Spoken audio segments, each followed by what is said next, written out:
நிஜமிதுதான் என்னை யார் உள்ளுவார் என்னை யார் உள்ளுவார் ஓஹோ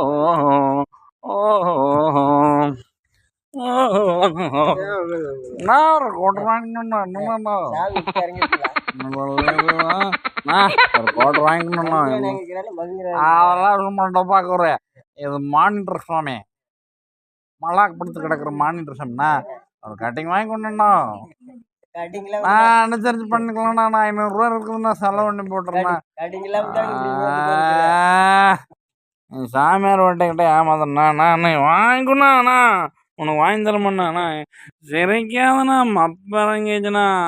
பூரா ஹோட்டலையா நீ வாங்கி பூரா குடிச்சு அவங்களுக்கு வாங்கி கொடுத்து எனக்கு ஒரு கட்டிங் நீ எனக்கு வாங்கி கொண்டு நான் ஞாயிற்றுக்கிழமை உனக்கு வாங்கி தர்றேன் நான் ராமா கணக்கு தண்ணி குடிக்காம கழிக்கணும் நாக்கெல்லாம் நொறுத்தல்லன்னா ஒரு கட்டிங் மட்டும் வாங்கி கொண்டா கட்டிங் பண்ணுறக்கே என் கடை காசு இல்லைண்ணா அதனால தான் நான் கேட்குறேன் நான் முடி எங்கன்னா விட்டுருக்குறேன் நான் காணும் இதெல்லாம் புறாடு வேலை நான் முடி விட்டுருக்குன்னு சொல்லவே இல்லையா நான் நடந்து போகலாம்